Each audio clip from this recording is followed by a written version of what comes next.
is because when you have that culture, that culture takes you to heaven with a smile.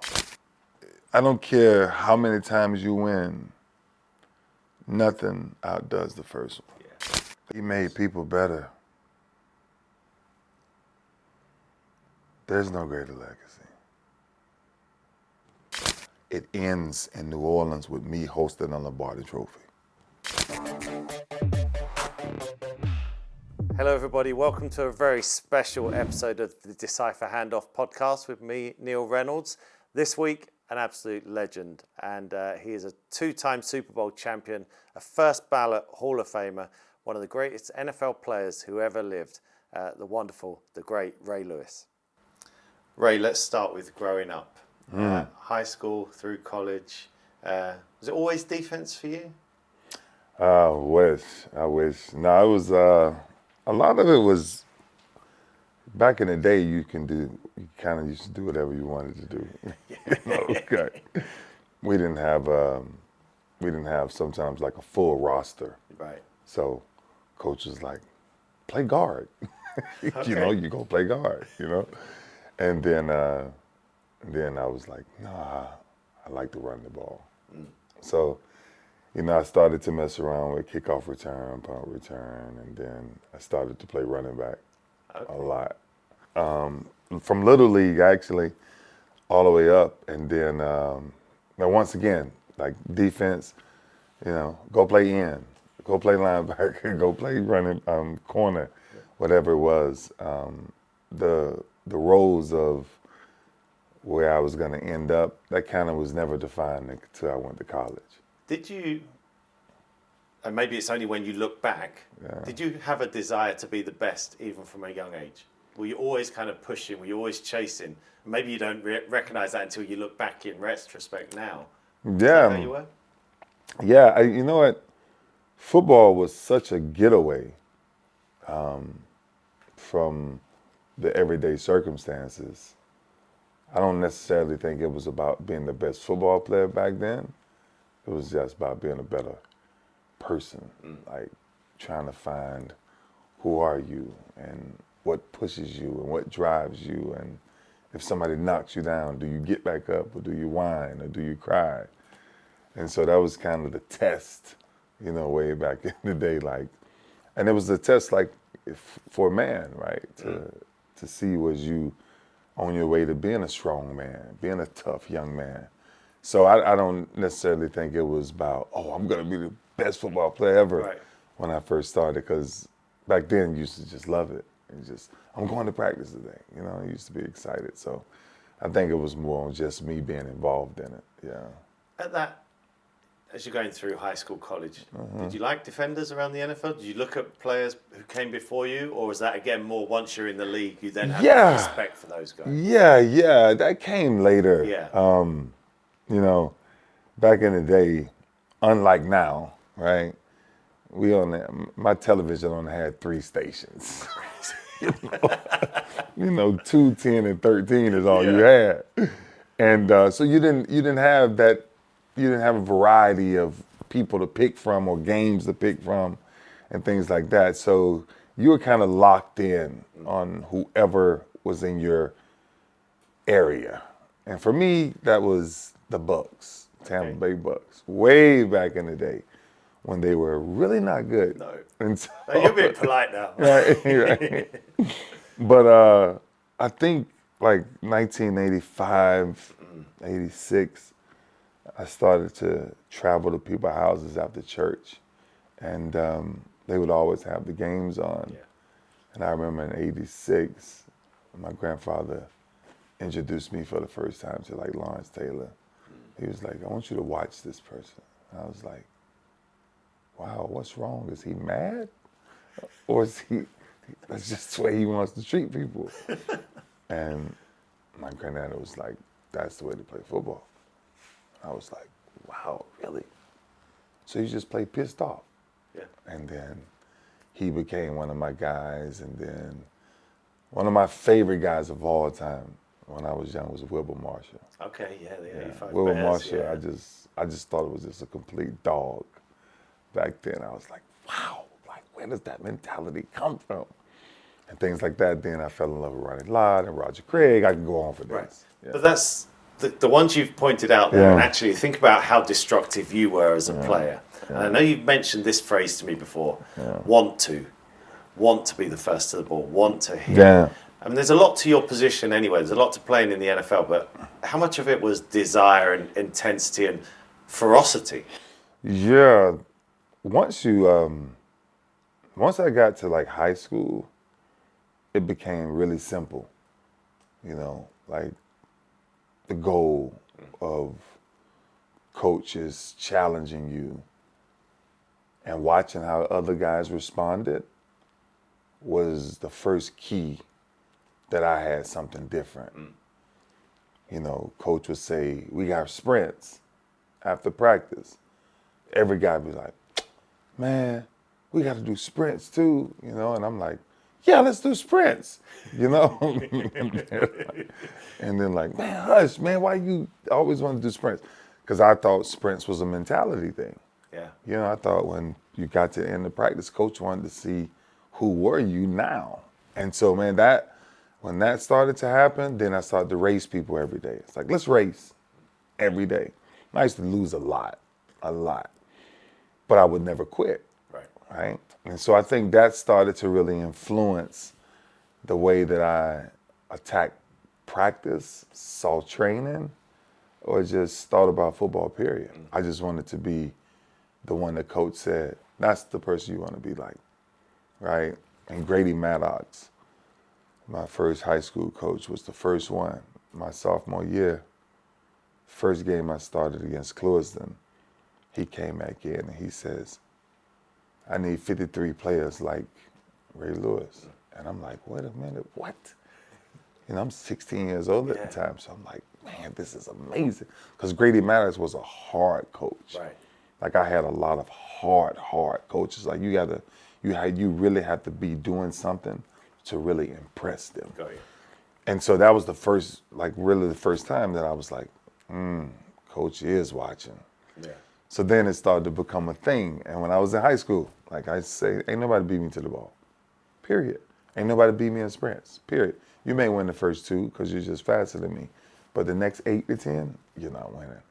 Yeah. So you'll notice in my line of questioning, there were too many big games, too many achievements Too to many. go through all of them, right? That's just too many. We can't. impossible. So I Yeah. like to get what made you tick. Yeah. And that's part of it, what you just Yeah. said there.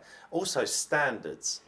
So not just for yourself, Right. but for your teammates. By the time you get to the NFL, what you demanded of them on the field, but also in the locker room, dress smart, be respect. There was a Ray Lewis standard, wasn't there? Can you tell me what that was? Yeah. So my great uncle used to always tell me, I don't care how much money you have in your pocket, just make sure you look good and smell good, and somebody will notice you. Yeah.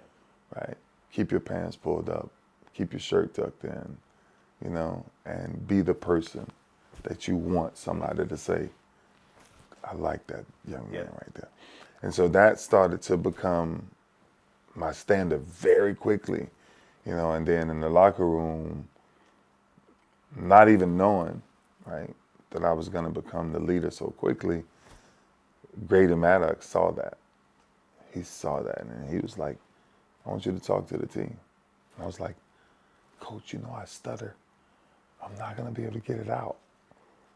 And then he was. I had a really bad stuttering problem back in the day, and he was like, "You'll get it out." And I started to realize something that in my speeches I was more calm than when I was excited. Right. And so I started to speak, and then this thing started to happen. Like every week, they was like, "No. Man, give us something. Give us something. You got to give us something to come out of this locker room." That's incredible you did that. So you did that at high school through college, but to have that thrust upon you as well in the NFL. So suddenly you're a young player in the NFL. Yeah, it wasn't pressured in, though. No. Yeah, by But it then was you just got natural it. for you, Yeah, back right? then it's locked in. Yeah. You know, so by the time, because when you go to the University of Miami, that's its own culture. Like the NFL anyway. Yeah, isn't it? absolutely. Oh my gosh. And to resonate with those guys and to get those guys locked in, it's kind of, I would say to this day, it's kind of what kind of kick started my kind of speaking career of talking in front of men. And then I think the thing that made me take control of it is we got ready to play. We got ready to practice. Robert Bass, guy was in front of me, got hurt. And we got ready to practice. And the coach said, Ray, come up to the front and break the huddle. And I came up. As soon as I walked up, I'm looking at Warren Sapp dead in his eye. And I'm like, oh boy. And he just like break the huddle. And I was like, Kings cover 2, right? Almost asked Warren Sapp for permission. No, Right I was stuttering so bad. And oh my gosh, he tells this story all the time. But he came to the front and grabbed me by my jersey. And he said, look at me. And I said, what? He was like, if you gonna get in front of this huddle, you gonna call this huddle right. I was like, all right. And then we came back. Kings cover 2, break, boom.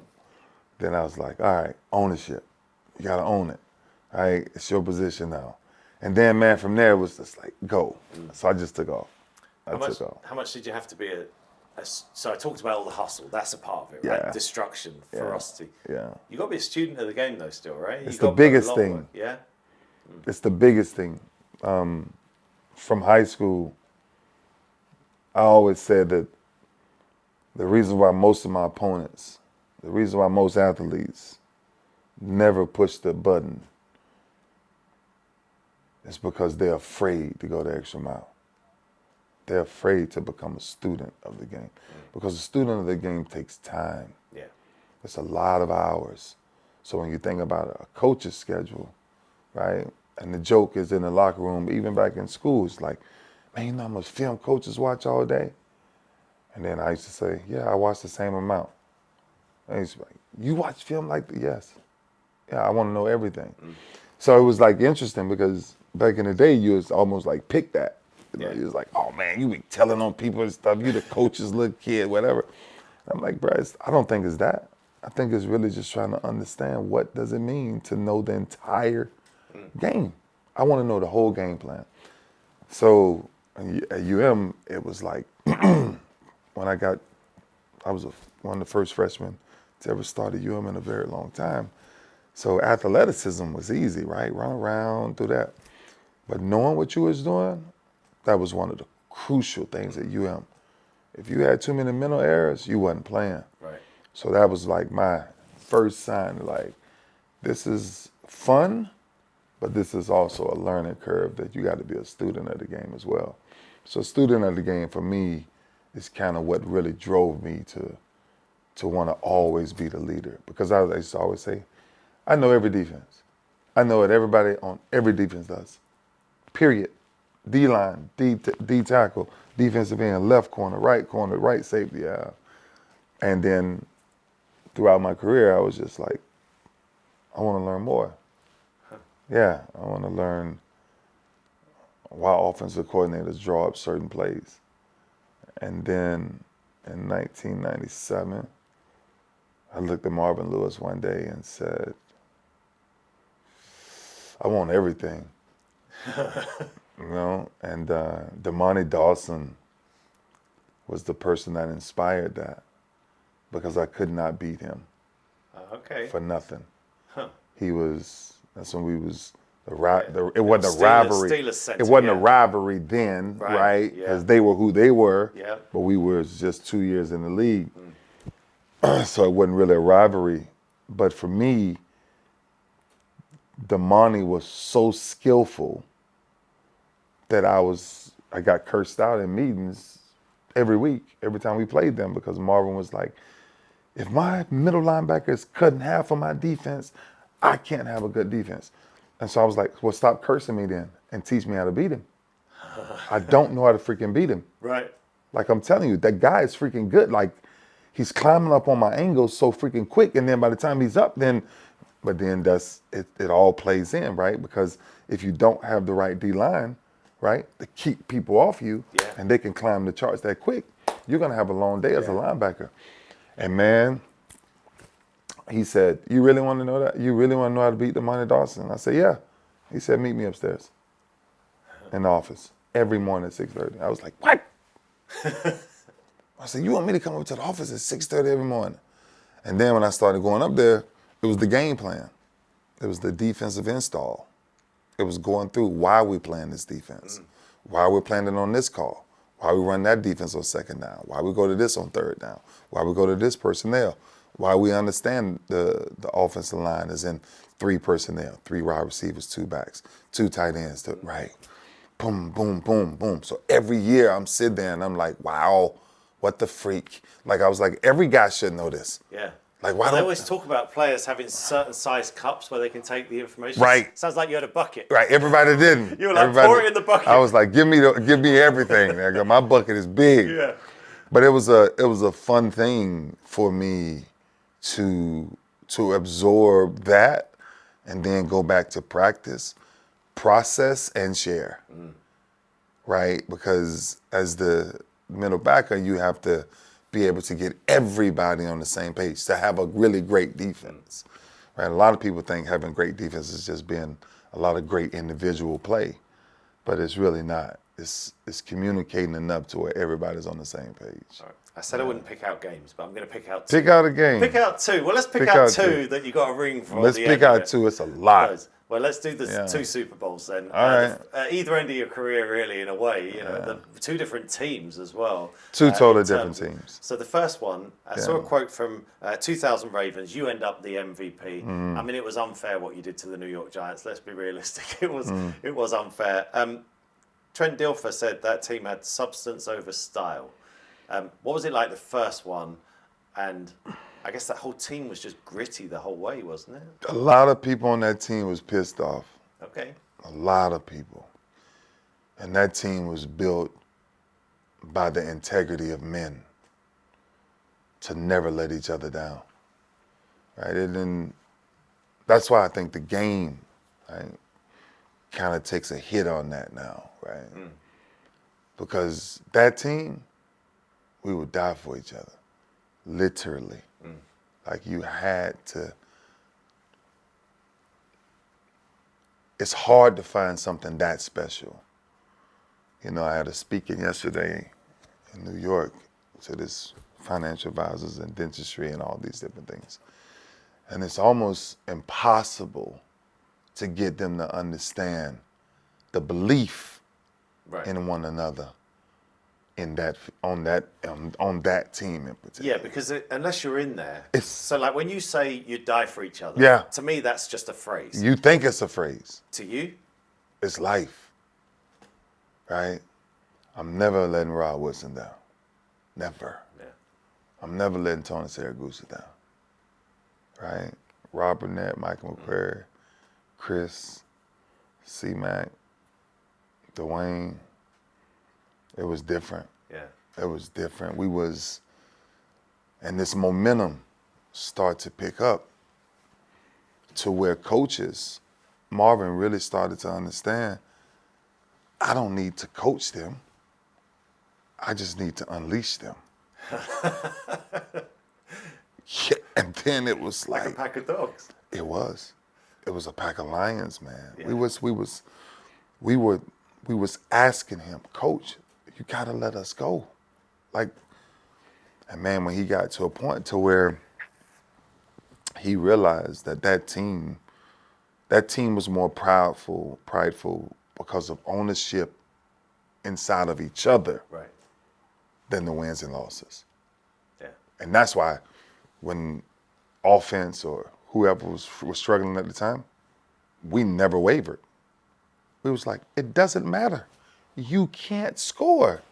Yeah. So so you gotta dance with us one way or another. And I'm telling you that raised me. That style of a team raised me. It taught me why I've always loved Reggie White's. Right. Why I've always loved Bruce Smith's. Why I've always loved the Steel Curtain. Why I've always loved the Bears. It's because when you have that culture, that culture takes you to heaven with a smile. What was it like when you looked up and you saw all that confetti coming down? Oh, for the first stop time? it, man. Pretty good, yeah? You know, I don't care how many times you win, nothing outdoes the first one. Yeah. It's so unreal, so surreal.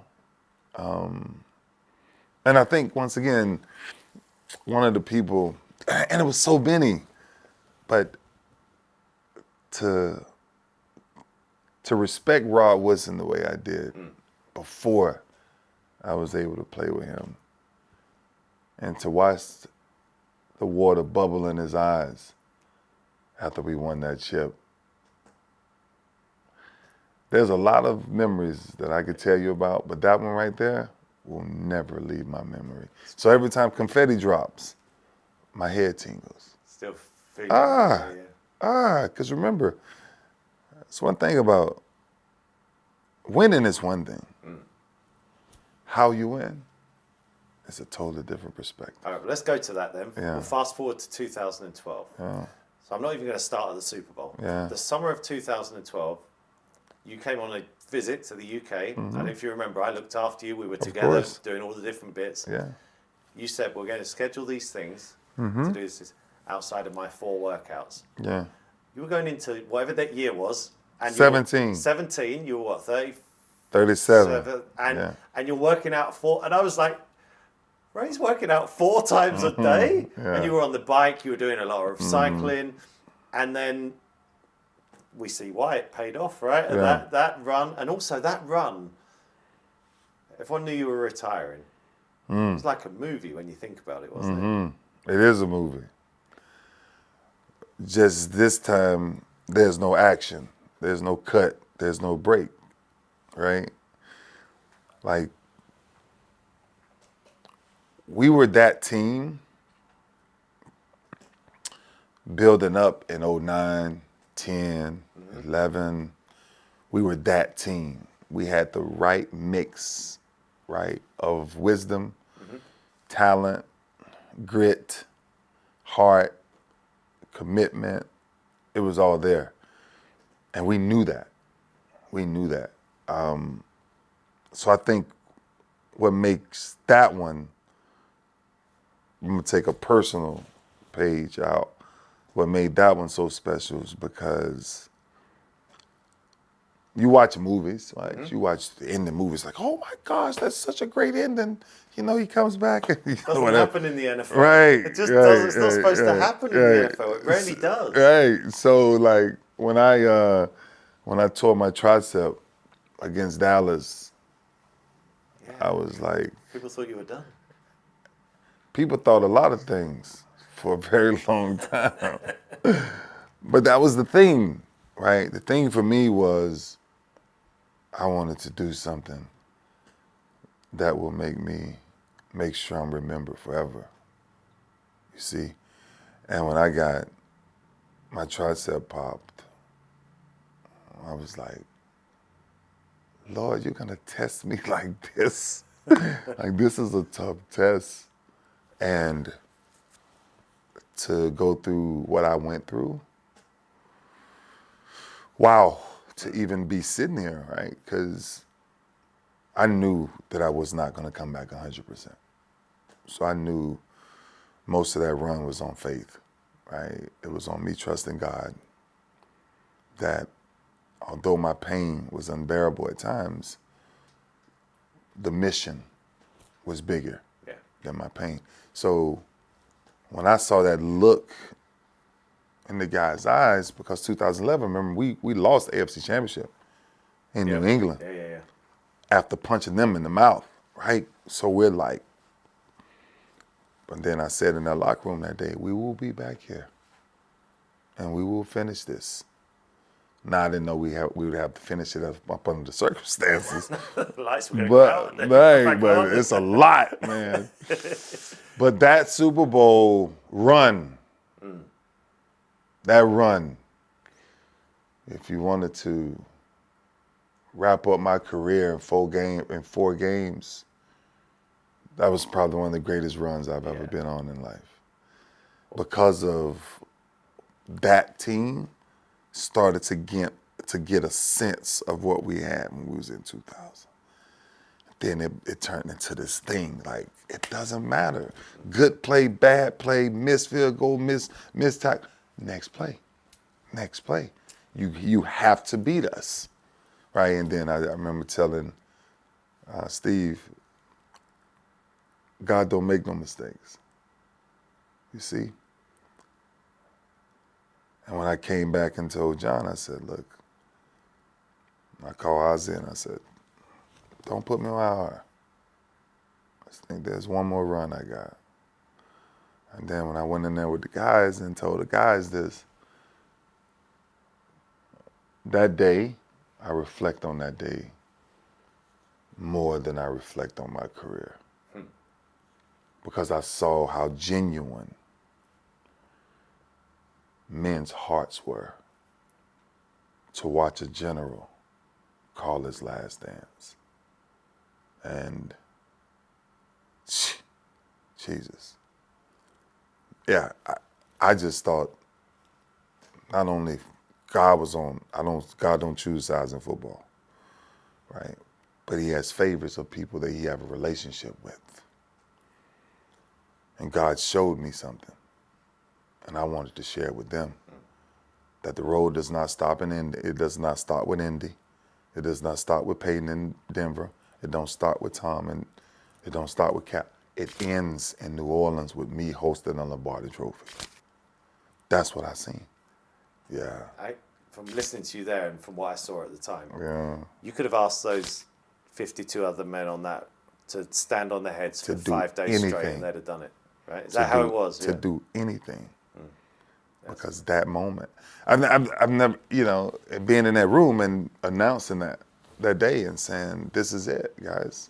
This is my last time.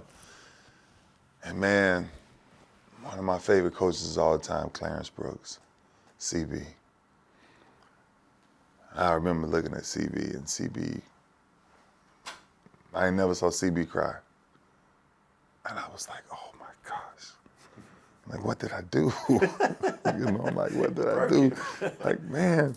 But it was the love. Yeah. It was the love, That's man. more than the wins and losses. Right. That's what it's about. Like, it was this thing. And I was like, wow. Like, and then, man, I got into, Indy, last game in Baltimore, and watching all them fans never leaving the stadium. And I was like, I told PR, I got Chad, I said, I gotta take this walk. I gotta take this jog, bro. Yeah. Like, you don't leave this, right? The greatest of greats never got this. Right? They went to other teams, they did this, they did that. I danced in my same city, and I owe it to them, right? So then going to Peyton and having the respect that Peyton came after the game told me what that run was more about. That run was about legacy. Yeah. For him to sit there with his son and the conversation we had, and for us to go back to New England and finish that, and nobody the entire time, because as a general I can't show that. Nobody knows. My right, it's numb. My body's numb. Wow. I'm just figuring out a way to keep going. I can't tell. Every time I fall on the ground, that you can't repair that like that. Yeah. So it ends like a movie. Like a movie. Under the confetti. Yeah. How did you do in the years after that, when the cheering stopped and the NFL Sundays rolled on? I know you went into the TV stuff, which probably helped, but it's still not the same, is it, as being out there with you guys on Sundays? Yeah. Look, man, I have a totally different outlook on the game when I stop playing. And that is, I thank God every day for bringing me through the career I had. Because 99% don't make it out. Not that route. Right. That's tough. So when people ask me all the time, do I miss the game? Absolutely not. Man, I sacrificed the game for my family. I sacrificed everything for the game because I wanted to have another warrior one day look at me and say, that's the person you want to be like. So for me, from day one that I retired to day now, I'm more excited to be on this side Okay. Yep. than I am to miss what I gave everything to already. Yeah, I think you only miss the game if you cheated it. Yeah. Last one, Ray. Yeah. If you were going to define your legacy, and now if I was going to talk about the best defenders in NFL history, they wouldn't be on one hand. I wouldn't need all the fingers to include you in that list. But I get the impression from the years I've known you and talking to you that it's about more than that. But when you combine the football and your life's work, how do you define your legacy? What do you want people to say about Reynolds? He made people better. There's no greater legacy.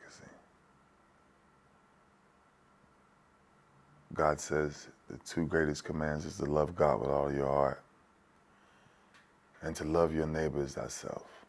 The greatest two commands. And when you think about a leader, me,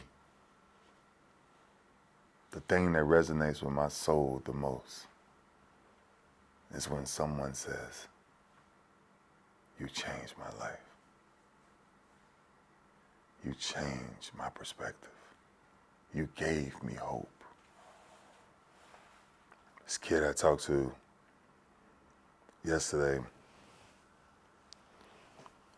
I won't give you his last name, but his first name is Chase.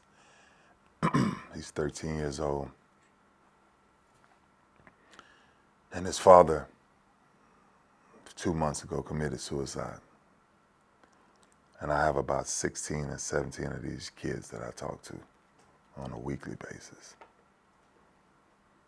And Chase said, I had my first football game. He said, my daddy would have been proud of me. And I told him this the first time we met, I said, I can never replace a father, but I can always be a daddy.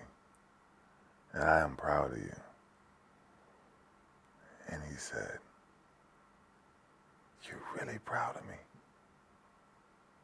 And I said, yes. In that moment,